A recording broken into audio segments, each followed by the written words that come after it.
Ambati silks Kanchipuram sorry store now in Vijayawada. Exclusive పట్టు saris, సల్వాస్ and lehengas.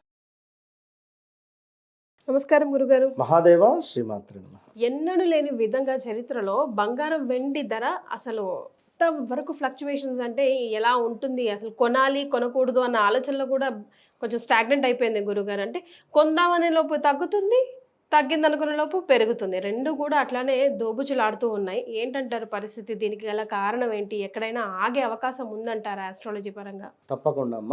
బంగారం కావచ్చును, సిల్వర్ కావచ్చును, ఇవి రెండు, ప్లాటినం కూడా. గత నవంబర్ నుండి కూడా బంగారం రేటు తక్కువ అవుతుంది అనేటువంటి విషయాలను మన ఛానల్లో చెప్పడం జరిగింది, నెంబర్ ఆఫ్ ఛానల్స్ కూడా చెప్పడం జరిగింది. అయితే బంగారం రేటు పెరుగుతూనే వస్తూ ఉన్నది, కానీ ఆల్ ఆఫ్ సడన్గా మొన్న తగ్గుముఖం పట్టింది. ఇది ఈ విధంగానే ఉంటూ మరి పెరుగుతుందా తగ్గుతుందా అనేటువంటి విషయాలను చూద్దాం. ఎవరైతే బంగారానికి సంబంధించినటువంటి పరిస్థితులు ఈ యొక్క తారుమారయ్యేటువంటి క్రమాలలో, వాస్తవానికి మన భారతదేశంలోనే ఈ బంగారం మీద ఎక్కువగా ప్రేమ. మిగతా దేశాలలో ఇన్వెస్ట్మెంట్ పర్పస్ మాత్రమే వాడుకుంటారు.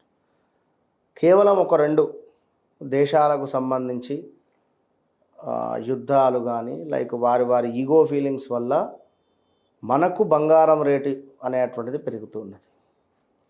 బంగారమును గురుగ్రహంతో పోల్చే పరిస్థితి ఉంటుంది. సో ప్రజెంట్గా గురువు యొక్క అతిచారము, గురువు యొక్క వక్రము వెళ్ళడం వల్ల ఈ బంగారం రేట్ అనేటువంటిది పెరుగుతూ ఉన్నది. చూస్తే మనకు ఈ యొక్క అక్టోబరు నవంబర్ నుండి గురువు అతిచారము అంటే కర్కాటకంలోకి వచ్చి మళ్ళీ వెనక్కి వెళ్ళాడు.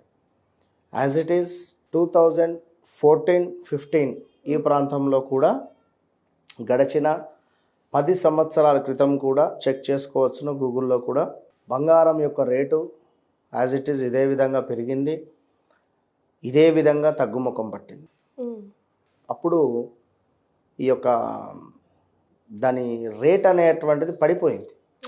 ఎవరు కొనకపోవడము, అదేవిధంగా మన పైననే భారం అధికంగా పెట్టడము, మనము కొన్నటువంటి బంగారంపై వారికి అధికంగా లాభాలు రావడము, మిగిలినటువంటి దేశాల వారికి ఇన్వెస్ట్మెంట్ చేసేటువంటి క్రమంలో ఇది అర్థం చేసుకోవాలి. మనం ఇప్పుడు బంగారం కొనకుండా ఆగాలి, బంగారం కొనకుండా మనం ఆగడము అనేటువంటిది అవసరము.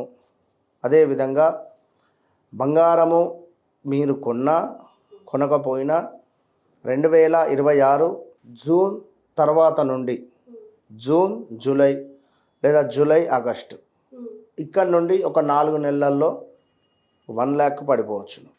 మళ్ళీ 1 lakh వచ్చేస్తుంది గురుగారు? ఖచ్చితంగా 1 lakh మినిమం రావచ్చు. మ్యాక్సిమం 10-15% తక్కువ అవుతుంది అని మొన్న గతంలో చెప్పడం జరిగింది నేను.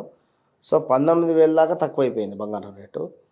అదేవిధంగా ఈ జూన్ జూలై ఆగస్టు కావచ్చును, సెప్టెంబర్ అక్టోబర్ మొత్తానికి ఈ సందర్భాలలో బంగారం రేటు చాలా అంటే చాలా తగ్గుముఖం పట్టే పరిస్థితి ఉంటుంది. కొనాలి అని అనుకునేటువంటి వారు కావచ్చును, అమ్మాలి అని అనుకునేటువంటి వారు కావచ్చును, ఓపిక పట్టండి. అమ్మాలి అనుకుంటే ఇప్పుడు రేటు ఉంది, దాన్ని మనం అమ్మేసుకోండి. ఇవాళ పొద్దున కూడా ఒకరు రావడం జరిగింది, వారి వద్ద 3 కిలోల వెండి ఉందట. ఎప్పుడో కొనిపెట్టుకున్నారు. గురువుగారు అమ్మాలా ఇంకా పెరుగుతుందా అంటే తొందరగా అమ్మేసుకోండి అని చెప్పిన. అది పెరగడము మహా అద్భుతం. అది కాస్త 2026 ఆగస్టు తర్వాత నుండి చాలా తగ్గుముఖం పడుతుంది. చాలా అంటే ఇంకా మరి 1 lakh వచ్చి కూర్చుంటుంది గురుగారు. అప్పట్లాగా 30, 40, 50, 70 100-200% దిగుతుంది. అంత కాకుండా మ్యాక్సిమం తగ్గుముఖం పడుతుంది ఖచ్చితంగా. ఓకే. సో ఓవరాల్గా బంగారం యొక్క రేటు అనేటువంటిది తగ్గుముఖం పట్టే పరిస్థితి ఉన్నది కనుక ఎవరైనా కొనుగోలు చేసేవారు కాస్త ఓపికగా ఉండండి. ఇయర్ ఎండింగ్ దాకా వెయిట్ చేయండి. వెండి పరిస్థితి గురుగారు? వెండి ఆగస్టు సెప్టెంబర్ తర్వాత నుండి తగ్గుముఖం పడుతుంది ఖచ్చితంగా. ప్లాటినం రేటు పెరిగే ఛాన్స్ ఉంది. దాని మీద ఇండియన్స్ మక్కువ తక్కువే గురుగారు బంగారం వెండితో కంపేర్ చేస్తే. అయితే ఇప్పుడు రాబోయేది కూడా పెళ్లిళ్ళ మాసం స్టార్ట్ అవుతుంది కదా గురుగారు, ఎట్లన్నా ఏ రోజు నుంచి మంచి ముహూర్తాలు వస్తున్నాయి ఒక మాట కూడా ఈ వీడియోలో చెప్పేస్తే?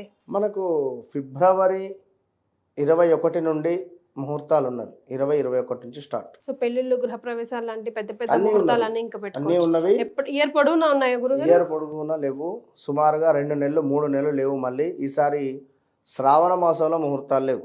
లేవా? ఓకే. శ్రావణ మాసంలో ముహూర్తాలు లేవు. ఎక్కడి నుండి ఒక 2 మంత్స్ మనకు మూడాలు ఉన్నవి. అదేవిధంగా మళ్ళీ మనకు వినాయక చవితి, అమ్మవారి నవరాత్రులు, ఇది ప్లస్ మూడమ ఇట్లా ఉన్నవి. అధిక మాసం కూడా రావడం జరుగుతున్నది ఈ సంవత్సరంలో. అధిక మాసం ఉంది. ఈ అధిక మాసము చాలా అద్భుతం. మనం దానికి సంబంధించింది సపరేట్గా వీడియో చేద్దాము. ఎందుకు అద్భుతము, ఏ మాసము అనేటువంటిది. అది వారు ఆ మాసంలో చేసేటువంటి లక్ష్మీ ఆరాధన ద్వారా విశేషమైనటువంటి ధన ప్రాప్తి కలిగే ఛాన్స్ ఉంటుంది. అది నెక్స్ట్ వీడియోలో మనం అప్లోడ్ చేద్దాం. రైట్. సో బంగారం వెండికి సంబంధించి గురుగారి ఉద్దేశంలో ఇప్పుడు ఎవరైనా అమ్మాలనుకుంటే అమ్ముకోవచ్చు, బికాస్ రేట్ బాగుంది కాబట్టి. ఆ తర్వాత June, July, August, September investment అయితే చేయకండి. ఎవ్వరి మాటలు నమ్మి ఇన్వెస్ట్మెంట్ చేయకండి. బంగారం రేటు తగ్గదు, పెరుగుతుంది అని చెప్పారు. ఆల్ ఆఫ్ సడన్గా తగ్గిందా లేదా? 20,000 దాకా తగ్గింది. ఇంకెక్కువనే తగ్గింది, ఇంకా తగ్గుతుంది. ఓపికగా ఉండండి. ఇయర్ ఎండింగ్ వరకు కొంచెం ఓపికగా ఉంటే ఇంకా కొనాలనుకునే వాళ్ళకి కొంచెం సునాయాసంగా కొనుక్కునే అవకాశం వస్తుంది అంటున్నారు. సో వేచి చూద్దాం దానికోసం. చాలా సంతోషం గురుగారు, ధన్యవాదాలు. మహాదేవ.